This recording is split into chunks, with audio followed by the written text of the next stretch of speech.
All right, good afternoon, everyone. I say that and then all of a sudden I'm like, wait, is it already afternoon? It is. It's 12:01. My goodness. So good afternoon, at least to all of you on the East Coast. Hope that everyone is doing okay. We're gonna give folks a couple of minutes just while people are getting logged on.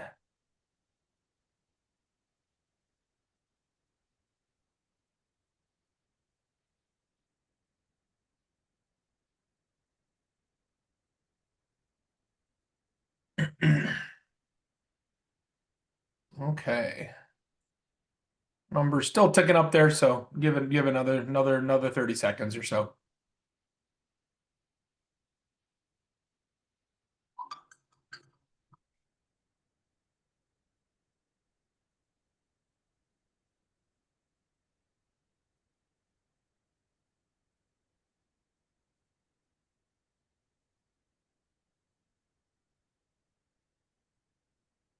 All right. Well, let's go ahead and dive in. I see people are still joining us, but let's go ahead and get started. So good afternoon. This is the last of our emergency shutdown calls.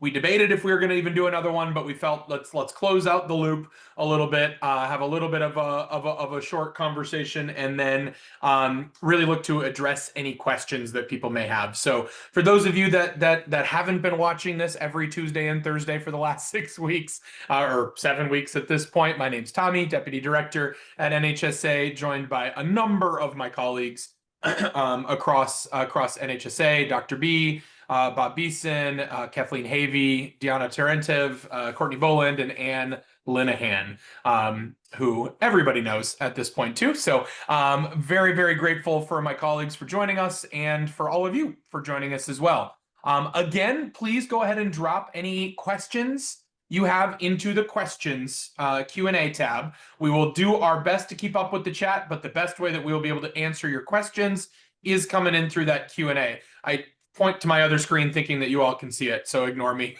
But that's where I'm looking at the Q&A. So if you see me turn to the other screen, that's what's happening.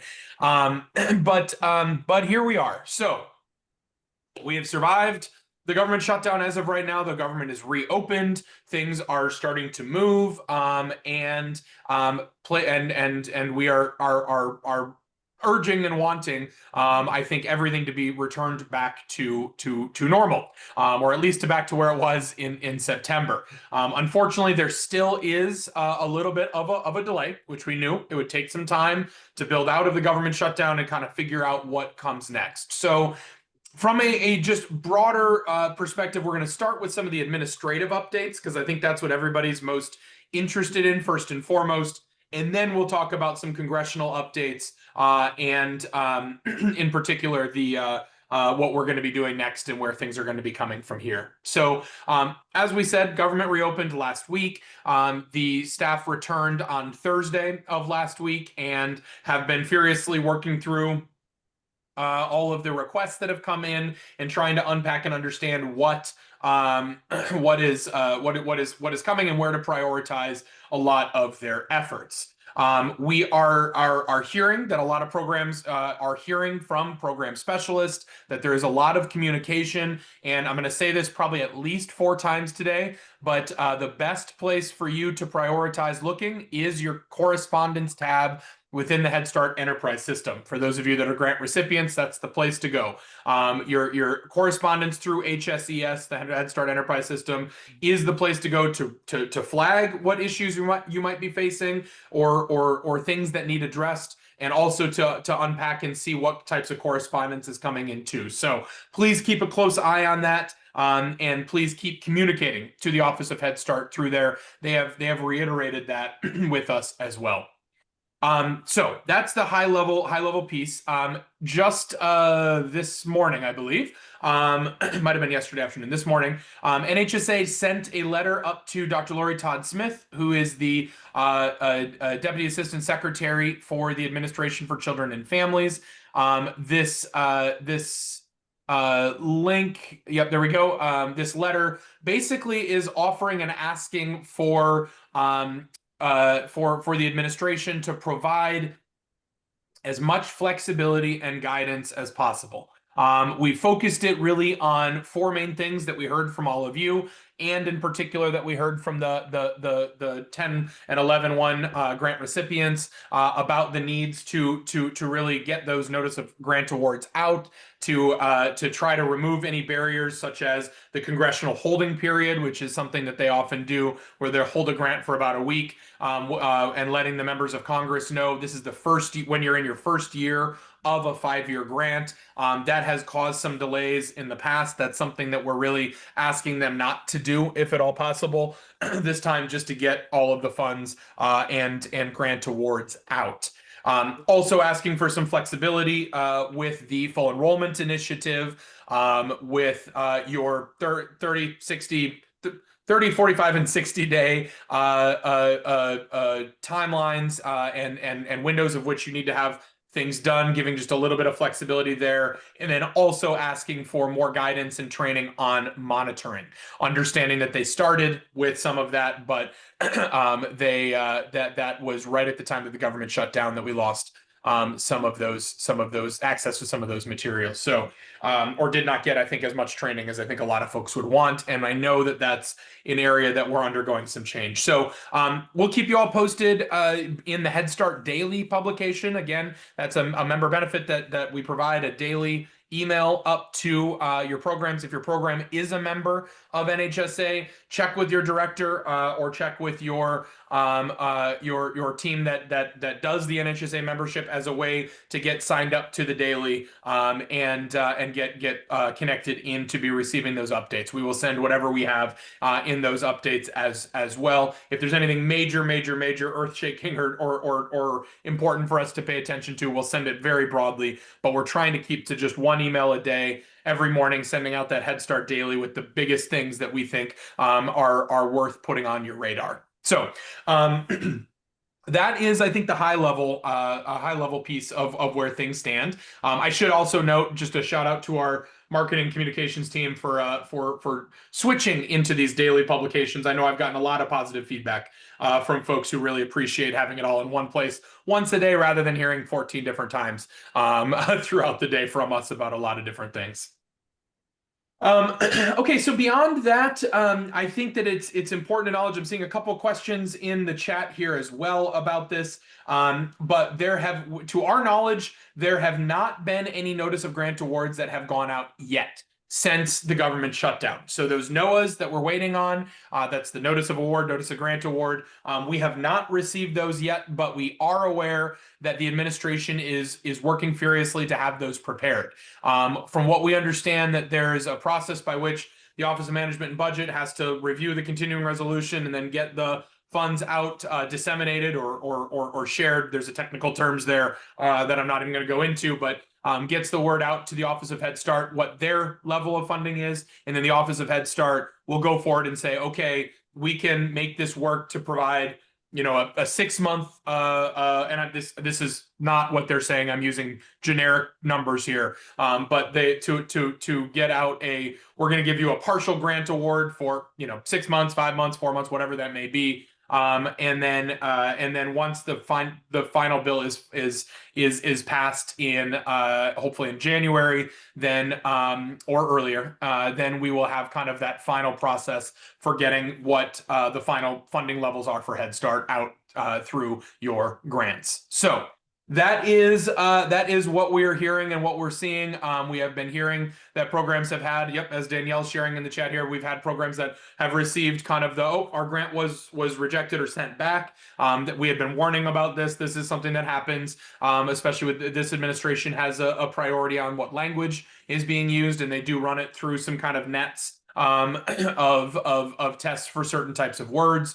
So again, I would encourage you all to be mindful of that when you're doing your grant proposals, and you're able to then kind of pull respond quickly when you get that grant kind of kicked back to you for updates that you need to make. So I think that that is something that yes, exactly. Danielle says it perfectly. Try to send that back as soon as possible just to keep that ball rolling. I know that the administration is really trying to get all of these out before Thanksgiving. That is for all of the October one, November one, and December one grants. They're really trying to get as many of those out, if not all, by Wednesday of next week.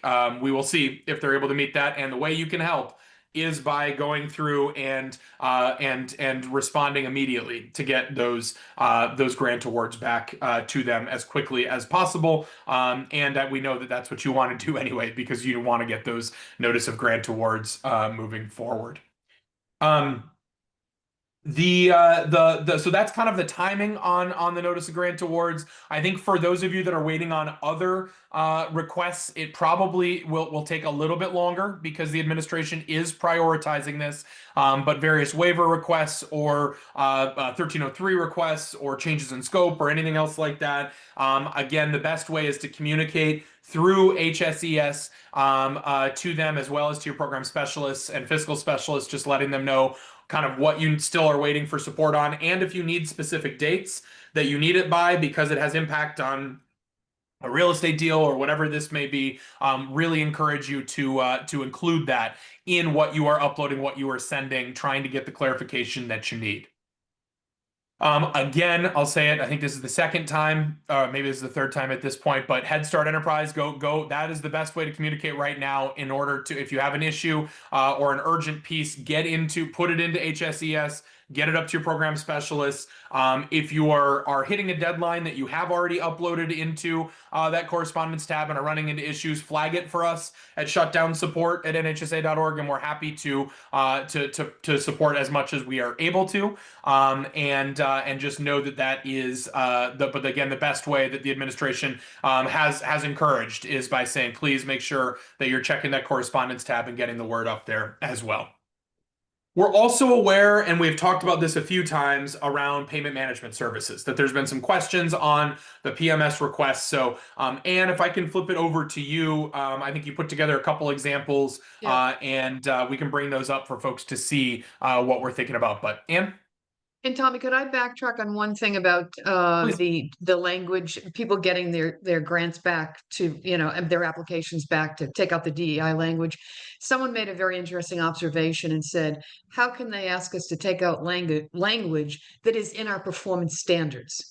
So I don't think we can use the performance standards as a guide to say whatever's there is okay, because there are words like linguistic, cultural, race, interpreters, materials in languages other than English. These things are kind of all in the standards, but it doesn't matter. So don't use that as a guide to think that those words are safe. Just wanted to mention that. PMS, we learned a couple of things. We were lucky to get examples of PMS requests that flew through without absolutely any feedback, any just flew through and were approved immediately. And I think that we can drop those, Courtney. Yep, they're in there. Deanna just Okay, it's an attachment just so you all see that Deanna just shared with everyone. And I think Courtney's going to bring it up on the screen so you can walk through them as well, Anne. Okay. You gonna do that, Courtney? Okay. And you'll see how simple these are, actually. Yeah, when I first read this, I was like, really?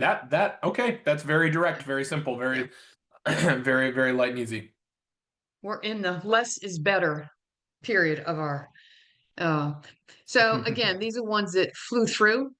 And what I also look, see how succinct these are.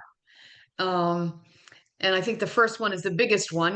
These expenditures are in line with approved award budget and represent the costs necessary. I didn't even know if that was really needed, because if you look at the other ones that are below that, and again, I'm not negating that wasn't okay, it was okay, but you can see how succinct the other ones are.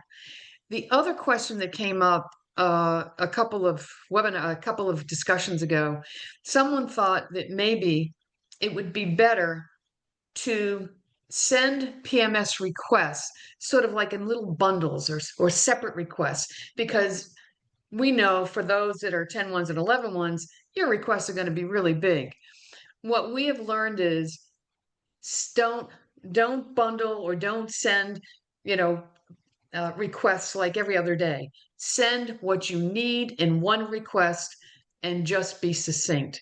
So, because the more requests that go into PMS, the longer it's going to take for them to do the review and approval. So, again, when you're thinking about your PMS request, think big for those of you that need to draw down a lot of money. PMS is aware of that because you've been without funds for some of you almost 6, 7 weeks now.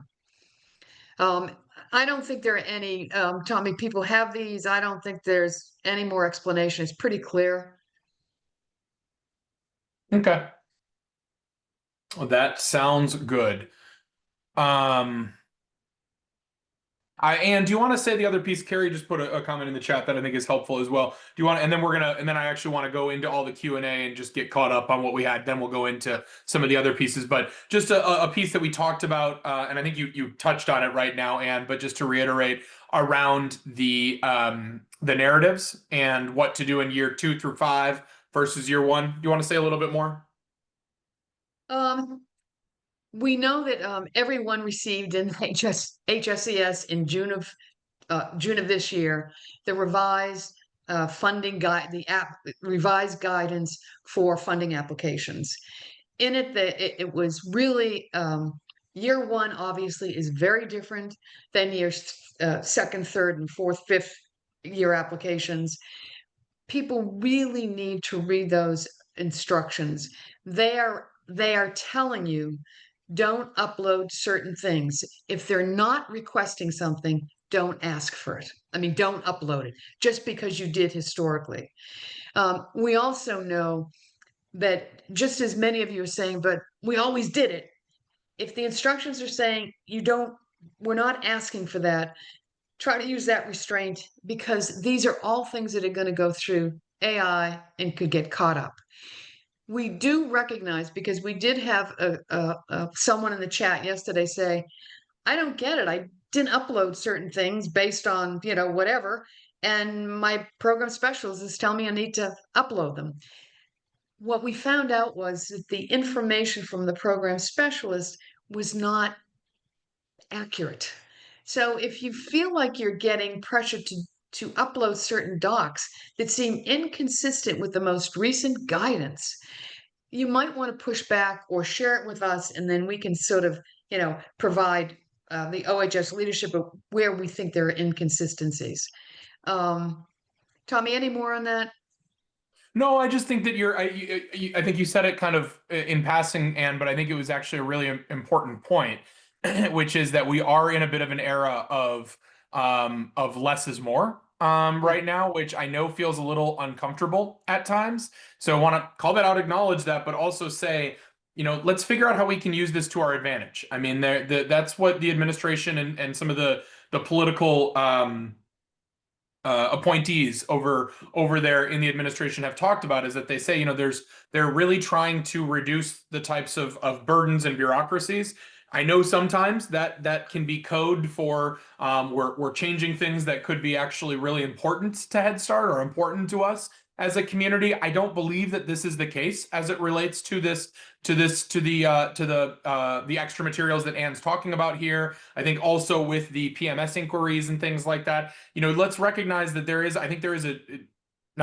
let's recognize that there is a very genuine effort here to try to reduce some of this the materials that we're having to do and reporting requirements and all of these things. Maybe not reporting requirements, but what we have to submit is what I mean by that. And take advantage of that. I mean, I think that that's something that we still have to do what we have to do to run our programs and run effective programs. But if the administration is asking for not as much information, then let's give them what they're asking for, right? The more information you give, I think the more that it could open up into slowing the process down or having to go through these other types of DEI triggers and these other types of things that are going forward. So I think the way that the way that we can try to use this as a positive, I think, is a good opportunity. At the same time, I think if you have any questions, check in with each other. A lot of your colleagues are going through the same questions, same things, and we'll continue to provide that support and let you know as well on that too. But again, this is kind of one of those. And I remember when you were in the administration, there were times when you're like, I kind of wish people would just listen. This is what we're saying. This is the opportunity that's Right, right here. right, Take advantage of it, right. Yep. and do so around certain things. So I think that's an opportunity for us. And I also appreciate everyone sharing when something gets bounced back, why, telling us why. And I think sharing it with this community, helps inform us all about what words or things we want to avoid when we're putting in. I mean, we even had a budget narrative bounce back. And you would think, what could be in a budget narrative? Well, there was some reference to gender or race. So again, sharing your experiences is going to help us all grow and get more sensitive to what we don't want to submit in the pieces that are required in our applications. Great. And there's a question in here around the guidance that was from I think it was June. Yeah. I want to say is when it came out around the grants. Do you by chance know where that stands? The stuff that basically said about grant submissions that you need to do that you don't need to submit all of the various pieces. I'm looking for it in here and I'm not seeing it off on the PI section, but I don't know if you know where that It's lives. not, unfortunately, it's not on there. That's the problem. It was sent through HSES. So I think there's a resource tab in HSES, and that's where folks can find it. In fact, last few calls ago, someone actually sent us the link. And maybe if there's any program there that has the link, they could share it. But it didn't come out public. And that's the Thank you. problem. We used to get things through program instructions, you know, but now Yeah. everything is through HSES, And understandably. so Dion is saying that it is in the resource tab on HSES. So that's the place to go check under Yeah. resources. FY26 updated grant application instructions in there. Perfect. Yep. Thank you, Bernadette. Thank you, Beth. Thank you, everyone, for flagging that.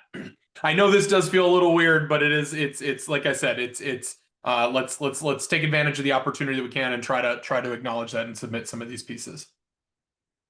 Okay, let's dive into some questions then, and then I do want to circle back onto a couple other updates that we're hearing administrative-wise and congressionally about what's coming next. But we'll come back to that in maybe 20 minutes or so. See if we can focus on some of our of our questions that have been coming in first.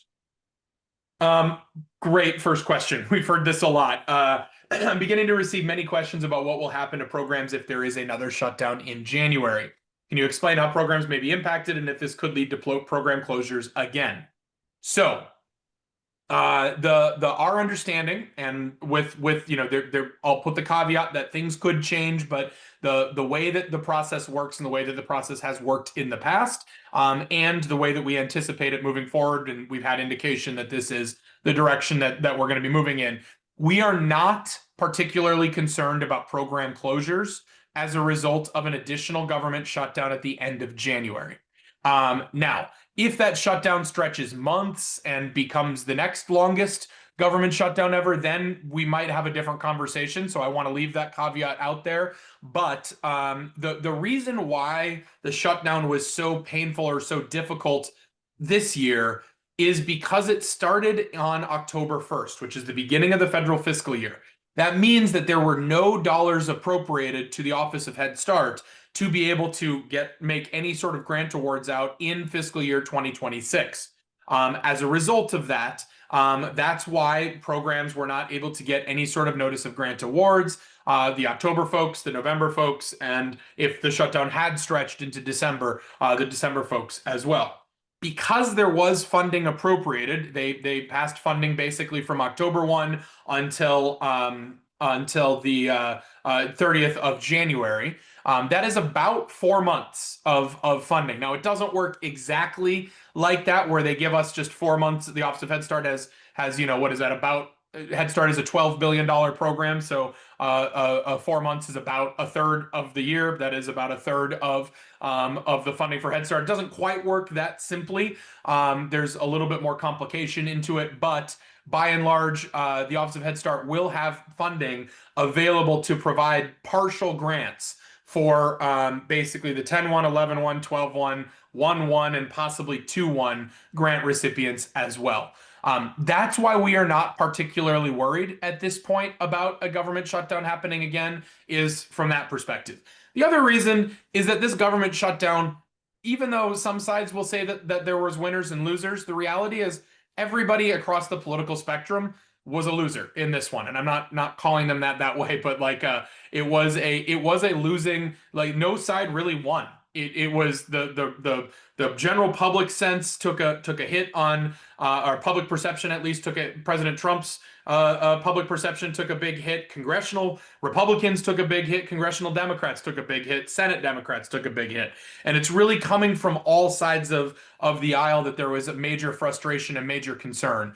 And that is something that I think we've seen over and over again that that Congress is really frustrated with everything that just happened, and I think that it is highly unlikely that they will be looking to do another shutdown again from that perspective. Now, again, it's a wild world. This year has been a lot of I think basic assumptions about American politics have been changed, and about just kind of governance in general. And that was part of what President Trump wanted to do, and he has done that very, very clearly. I think that seeing the direction that this goes, we do feel confident that we're going to be in an okay position to at least keep our doors open, even if there is a shutdown. But again, we are hopeful and mindful that we won't even have to return to that conversation at this point. And Nicole, you're absolutely right. That's the thing that we've kept reporting to the news and reporting everywhere, is that at the end of the day, the worst part about all of this,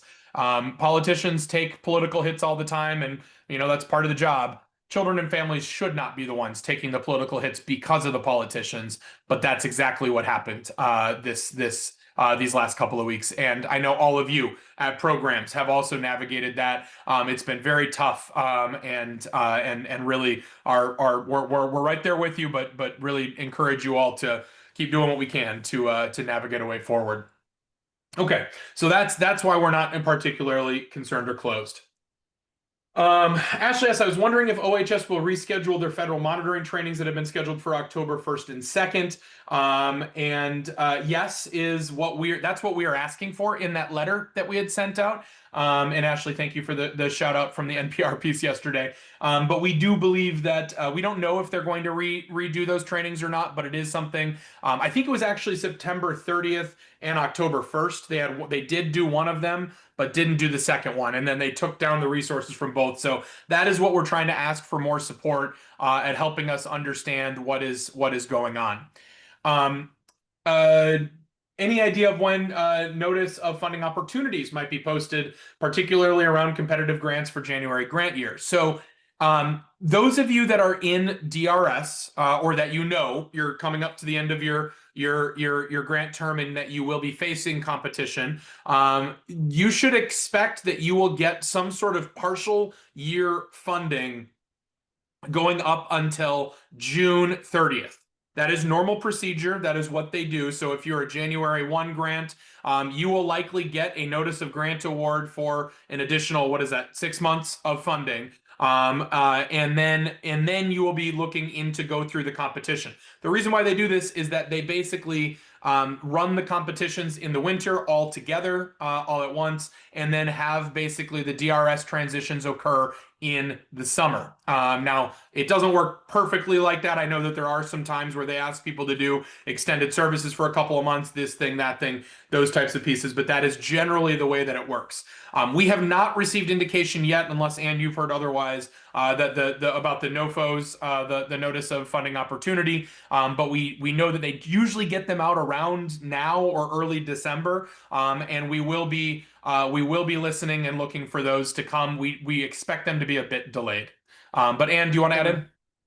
Well, yeah, they are definitely going to be delayed. And in fact, they were usually due around, which was always a complaint around Christmas, around the holiday season. So they are running late.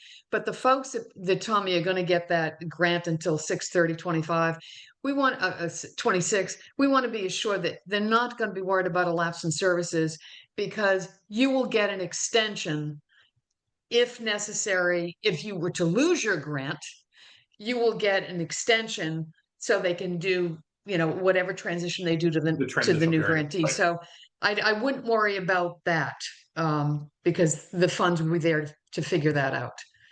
Great. Thank you, Ann.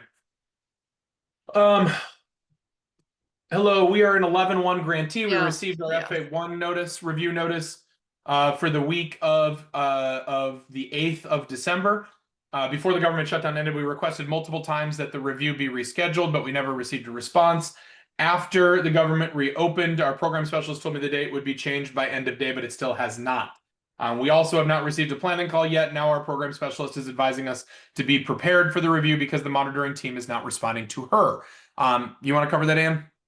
Yeah, what I would do, Courtney, can you put in the Manhattan strategy, OHS monitoring at manhattanstrategies.org? Um, we really encourage you, Shauna, to write today. They have been, any time that we have told someone to write directly to the contractor that manages the federal team, the review team leaders, they respond within hours. So please, and they would not necessarily get your messages if they were submitted through HSES. So please write them immediately and just tell them that you need someone to contact you ASAP. And I just dropped the link in the chat, or the email address in the chat. It's OHS monitoring at manhattanstrategy.com. For everybody's awareness, feel free to do that. We don't want to inundate them, but when you're in this exact situation that you're in, and for others that have questions, this is a great place to go, especially if your program specialist is saying something like the person asked here as well. Sean asked, could others share when their planning calls took place? Are we already behind, or what steps should we take next? Again, if you think that you should have had a planning call and have not, good opportunity to email OHS monitoring at manhattanstrategy.com. And also to flag for your program specialists as well. I don't know. If anybody wants to answer the question about if you've had planning calls, feel free to do so in the chat. But we know that there's a couple different things. There's changes to the overall monitoring protocols and processes and things like that the administration has been moving, and we're seeing a change in the contractor happening at the same time. So there's a lot of things moving and changing, and that adds to more, I think, of the uncertainty right now. Again, we are really encouraging them to share more, and are going to be working to try to figure out how else we can support all of you as you move forward. If you do have monitoring reviews, FA1s, FA2s, transitional reviews, whatever, pass on to us. Let us know how they went. If you have any feedback that we can take back, I know that the administration will be open to hearing some of that feedback as well. Next question, if retroactive pay is approved, will OHS send that out in writing? Good question, and I think that this is one of those things where we kind of want that to be the case, but it also is something where we do not believe that they will put that out in writing. Instead, what we anticipate, and Anne, correct me if you want to add to this, but what we anticipate is that they will be backdating your grants to your grant start date. I know and that's what we've been hearing across the board. I know there's one program that reported something different, that they were hearing something different from their program specialist. And our understanding is that that program specialist might be wrong, that they are dating these notice of grant awards back to the start of your regular grant date, and then that would allow you to go through the process of reimbursement. Now, we're also kind of saying, do we need to get more guidance? And asking for guidance is always a slippery slope, because sometimes you ask for guidance. Well, in order for the Office of Head Start to put out guidance, it's not like just one person can look at it and say, great, we're done. Here's what it is. It has to go through a very lengthy process up the chains of commands, all the way up to the White House, the Office of Management and Budget, which technically is a division of the White House. And then it gets approved to be sent out for these types of guidance. Because of that, and because there's so much across the federal government being asked about that, I think that this actually is an opportunity for us to say, you know what, just get that, as Danielle's saying that they had heard, get that grant that is backdated to the start of your grant, and then just go ahead and start seeking the reimbursement for what those costs would have been. If you run into any issues with that, or you're running into challenges, let us know about that, and we're happy to help you work through that kind of process. Do you want to add anything to that, Anne? Well, I think you're absolutely right. I mean, if there's a comment section or remark section on the NOAA, and if they're not saying these funds are restricted to blah, blah, or if there's no conditions, then I think you have the discretion to make the decisions that are right for your agency. I think Tommy is absolutely right, especially if all of you start asking questions to your program specialists, you may get many different answers, and that only is going to lead to the confusion.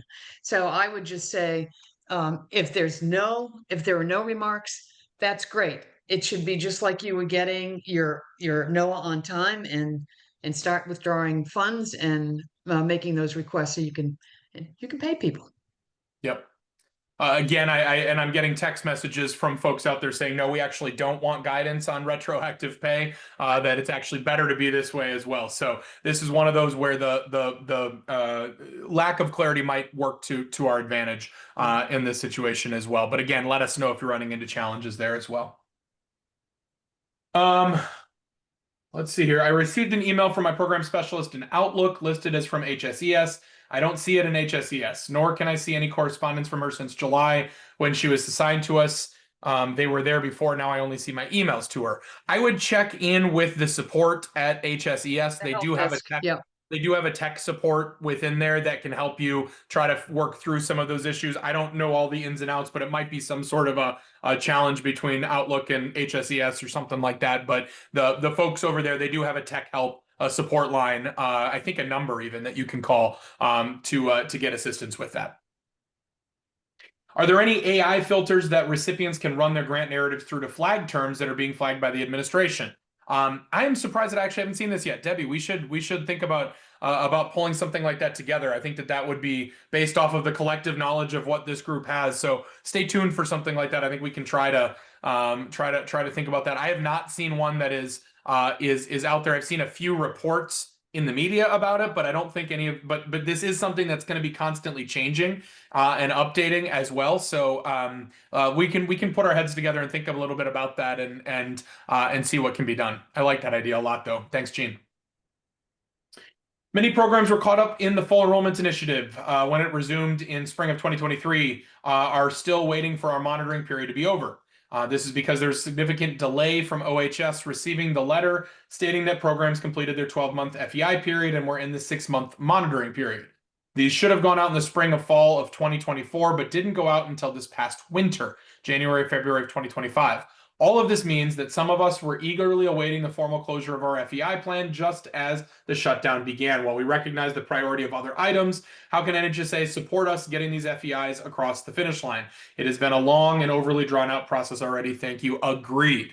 I know I said that all in one sentence, but yes, we agree. That FEI stuff, just in general, we believe that they need to provide a little bit of flexibility, first of all, and that was in the letter that we had sent up around the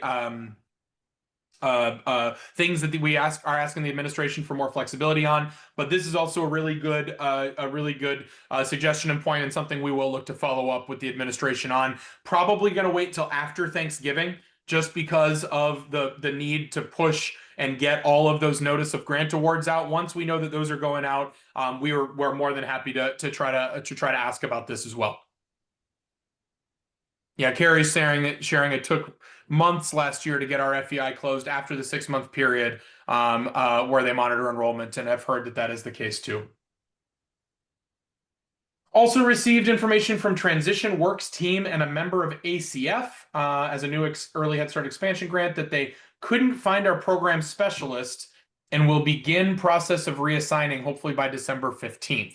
I don't know what that means. That's kind of bizarre, but if you wouldn't mind keeping us posted about what happens, email us on shutdownsupport@nhsa.org. I don't know if this had to do with like after the after the shutdown ended and program specialists didn't come back to work, or things of that kind. But if you're not hearing anything, December 15th seems like a long ways away. It's about a month away. So hopefully we can get that sorted out earlier. If you want to flag, just follow up with us with more specifics in shutdown support at nhsa.org. We can look to try to provide some support there as well.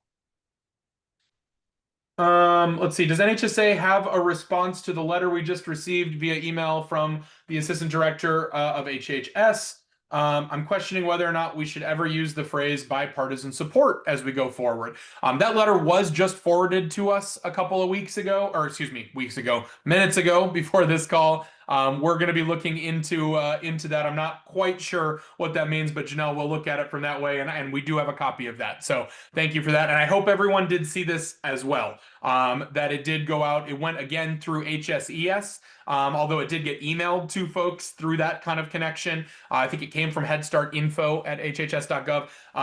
That is something that NHSA, we only get those if those are forwarded. So thank you to those of you that forwarded those messages, and we are looking at them and understanding. Again, there wasn't really any new information from my quick read while I was logging onto this call, but we'll take another review as well, and keep an eye on that. Any information regarding competitive grant guidelines or deadlines? Again, we're not at this point. At this point, we don't know exactly when those notice of funding opportunities are going to be out, but that's, I presume, what we're referring to here for future competitive grants. That's a big thing that we'll be listening for, and we'll make sure to flag whenever those get posted as well. For those of you that said that you did not receive that email, just check again in Enterprise. It might be in the HSES itself under correspondence. That might be where it is. And you can look there or check with others on your team. Sometimes it only goes to the director or to the fiscal person or these types of things. When can programs that are closed expect to return to work? So this is something that is going to differ by each agency. We are aware that in the last 3 days, there have been wait, today's only Tuesday. In the last 2 days, there have been some programs that reopened because they were able to get philanthropic support, and other programs that had to close because they ran out of existing funds. We have been communicating that up to the administration, sharing with them the list of programs that we know have been closed and those that we know are reopening. No agency has received a notice of grant award yet, and that is the key thing. As soon as we get those notice of grant awards out, well, not we get, but as soon as you receive those notice of grant awards, that's when we will start seeing the program's ability to reopen. It does differ agency by agency, and I know some programs are already going to be closed for all of next week anyway, for the Thanksgiving holiday. So again, I can't speak to any individual program. I would encourage you to check in with your program's leadership about it, but just know that all of the November 1, December, and October 1 folks have not received their notice of grant award yet. And when you do receive those notice of grant awards, can you flag that for us? Email us at Shutdown Support. If you're comfortable sharing that actual what your NOAA looks like with us, we will not be sharing it publicly. We're just curious as to what some of those look like, and we appreciate that as well. Have they considered moving recipients that are October 1 and November 1 away to avoid this? Yes, actually, the Office of Head Start, just even about 10 years ago, there were about 30, maybe it was 20 to 30 programs that were October 1 grants. And they did give a number of the grant recipients an opportunity to change their start date. We're aware that a lot of them did. I think there's only 6 that are October 1 grants. And they did so because it made sense for them. It made sense for their fiscal year, and all of those, if you notice, the October 1 grants, none of them closed until the very end of October. And that is because they're used to this type of instability, and they're trying to, they have the plans in place to be able to keep their doors open. This shutdown is the longest shutdown in American history. And we've never seen one stretch into November before. This is the first time that that has happened. So I don't know if it quite makes sense to change all of them right now. That'll be a decision that the Office of Head Start can make. But it is something that I think as we get into next year and the year after, if this becomes more of a routine thing, we can look to navigate that. I will say, putting my political hat on, every November is an election, right? And so generally speaking, every 2 years is a congressional election. And so it's very unlikely that there would be a government shutdown during a congressional election, because that would be just such a big risk that the both parties would probably be playing, that it would really that it's very unlikely that that would happen. So I would be surprised if we saw something like that. But again, that is something that I know OHS has considered and looked at. We are a November 1 grantee. Should I be worried that I haven't heard anything yet from my specialist? I would actually proactively reach out to them. And I would start asking, hey, what's going on? Where do things stand? Again, the first place to go is HSES. And in the correspondence tab, sending a note asking about that. But I would also reach in and ask about any way you can to your program specialist. If you are not getting a response, I would say probably by the end of the day tomorrow, or the time that we have our call tomorrow.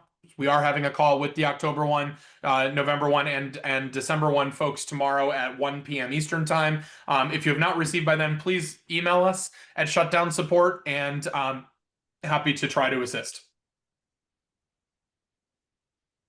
The Head Start non-competitive grant application instructions, version 4.0, September 2025, does not provide a list of the documents needed to upload. Where do I get the list of documents needed to upload with the grant?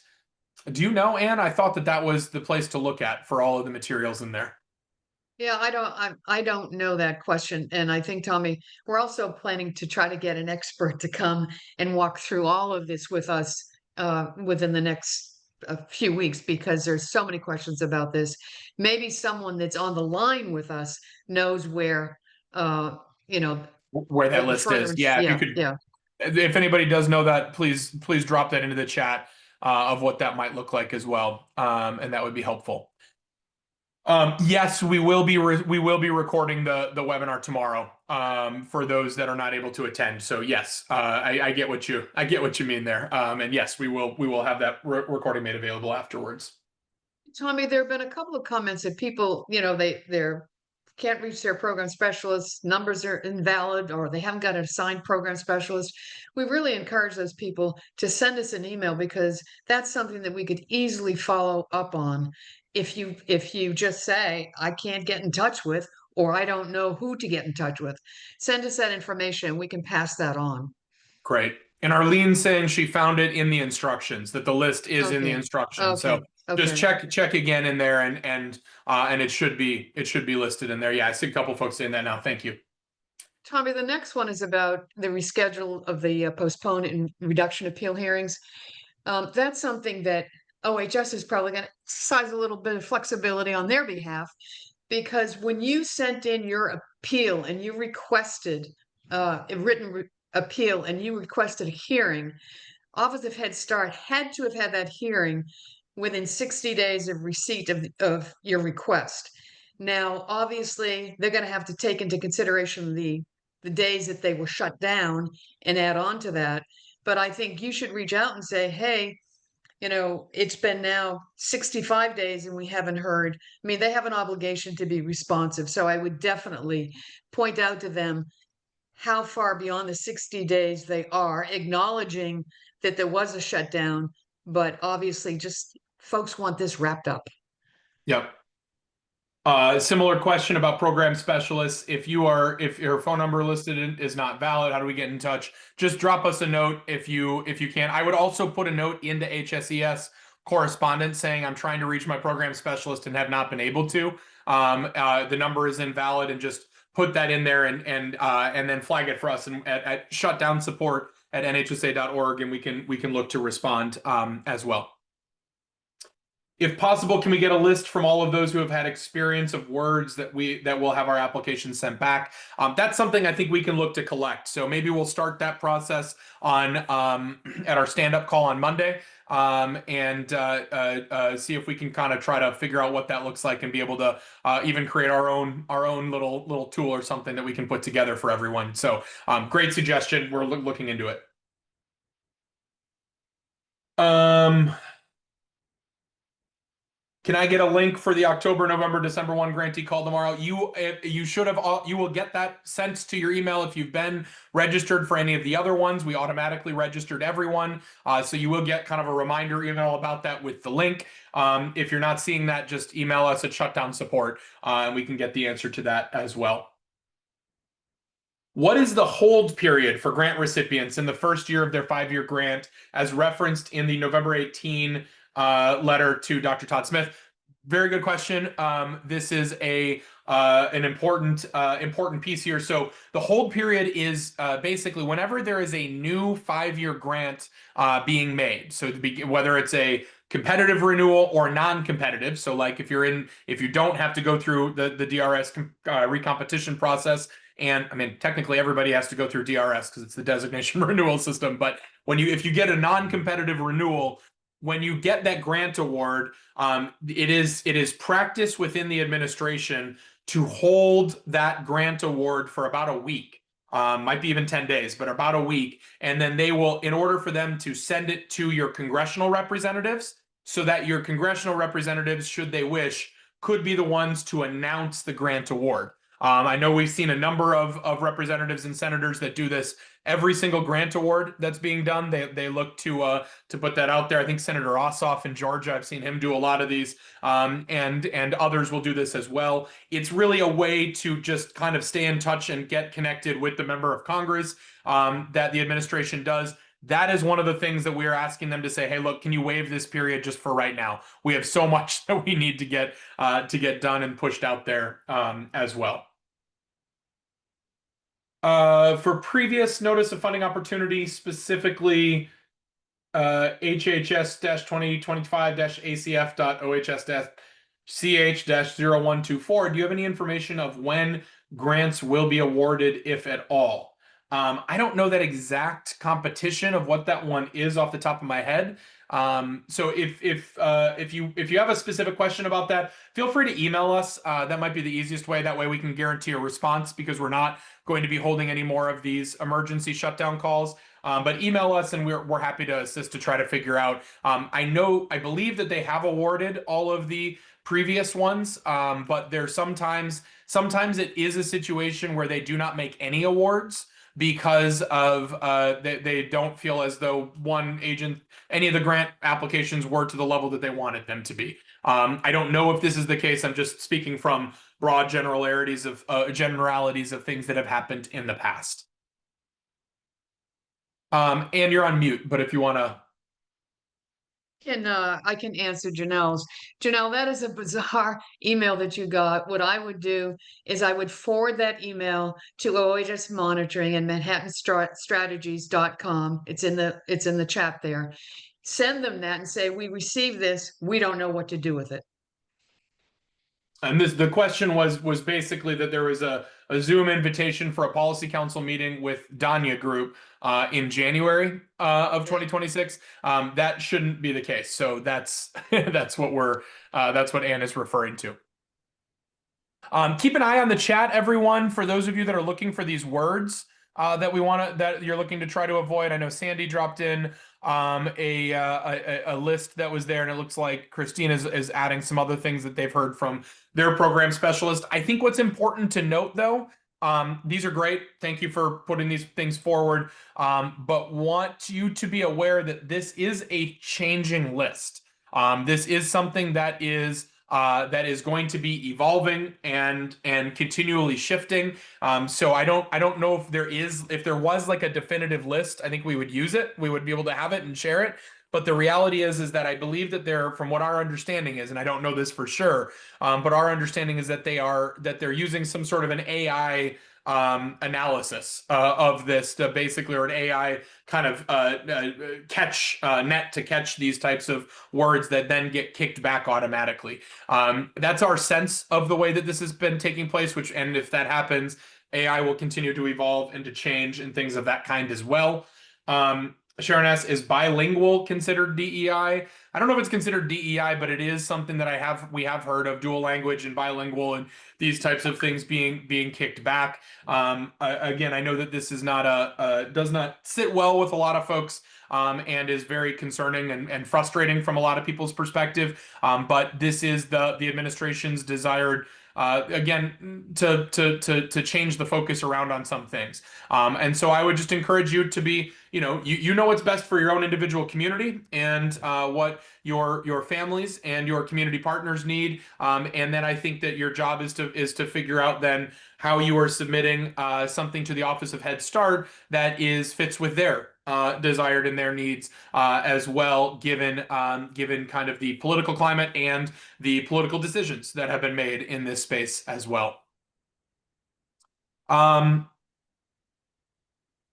And Kathy, I mean, to your question, I think the question is, how do we develop selection criteria, annual report, things of that kind. You're going to have to do certain things in your own communities that you're going to have to do. I think this is just when you are submitting your grant applications, you might want to leave some of those phrases out, or frame it in a different way in what you are submitting. The work that Head Start has done and continues to do. I mean, we do have to check for income status, which does mean that there is, and in our selection criteria, there's some of these basic things and stuff like that, that are connected to some of these words. A lot of this was designed by the administration to talk to a lot broader grants, so things that are like National Institutes of Health grants and things that are going out to major universities that are even bigger money than even Head Start is. And I think we're getting caught into all of that stuff as well. That's the backstory. None of this is not something just to Head Start. This is to all federal grants that go out there. So everybody is held to that same standard. And again, hopefully we can have even a little bit more information to share in the days ahead. So I want to wrap up by asking for two different things. Number one is I want to encourage everyone three different things, excuse me. Number one is I want to encourage everyone to stay in touch. Just because we're not running these shutdown support calls, 2-3 times a week, does not mean that we are not still working on shutdown and wanting to be able to figure out how we can support you. One of the things that I've loved about these is just getting the real questions, the things that you're struggling with, the things that you're confused by. I know Debbie and Ann feel the same way, this is so helpful for us just to hear what your concerns are, what you might need a little bit more guidance on, what you might need a little bit more thought and support with. And so the more you can keep in touch with us about all of those pieces, the better. That will allow us to continue to provide resources, supports, trainings, webinars, materials, whatever it may be, to be able to reach out to you. Again, your state and regional associations are also good tools, and encourage state and regional associations to continue to stay in touch with us as well. The more we as a community can be interacting at all stages of our community, the stronger Head Start's going to be, from policy councils and parent committees up to the NHSA board and state and regional association boards, things of that kind, as well. So that's number one, is stay in touch and stay in communication. Number two is wanting to ask everyone that just because we got past the government shutdown, we still have not finalized funding for Head Start for this next year. And we really are urging everyone. We have a new Take Action email that is up, sending messages to members of Congress. We did such an incredible job the last few weeks. We've sent, I think, something like 53,000 emails up to Congress. Let's see if we can do that again before the end of the year. The Congress is working through, and they still have a lot of negotiations. They're kind of far apart still about where these funding lines will come. We know that Head Start flat funding would be a cut to Head Start. And so that's why we are pushing for funding increase in line with inflation, in line with rising costs, and encourage everyone to take action. That's the best way to help to do that. We'll continue to share more information as we have it on our stand-up calls through the Head Start Daily publication as well. And then lastly, the one that I'm most excited about is that, after all of the successful work and coordination we've all done together throughout the government shutdown, we are really getting ready to take our advocacy and our efforts to the next level. And that next level means engaging the folks that are the best advocates, the best spokespeople for Head Start, even more so. And well, I guess one of the best. Children are obviously the best, but it is our parents, Head Start parents. And so I'm going to end with just a little teaser because it's not going to be released yet. But next week, check your Head Start Daily. Probably on Monday or Tuesday of next week, we're going to be unveiling a new nationwide initiative called Parents Unite. That is designed to mobilize parents locally and nationally in a whole bunch of different ways. So we're really excited for this work and really excited for not just the fact of trying to find ways to be engaging and taking our advocacy to that next level, but really mostly I'm excited to think about what this could mean for the future of Head Start. If we're able as a community to come together to really lift up our parent voices and rally around them, I think we are going to be in a strong place. So stay tuned for next week and more to come on that space. I lied. One more thing is, well, we have one more thing I want to say is that I just want to say one last time is just a thank you to all of you.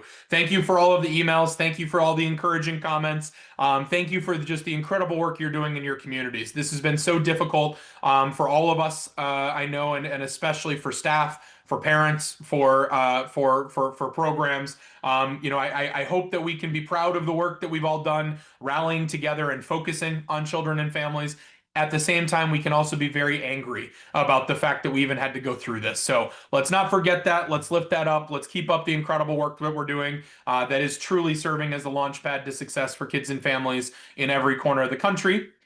And I hope to see many of you at our Parent Family Engagement Conference in Orlando coming up in November. And then also our Winter Leadership, sorry, December. Courtney gave me a look. Our parent conference in Orlando in December, second week of December. And our Winter Leadership Institute here in my city now of DC that we hope to see all of you at the last week of January. Spoiler alert, we're like almost 50% sold out for the Leadership Institute, over 50%. So if you're going to be coming, sign up now because it will sell out. And we're excited to see everyone.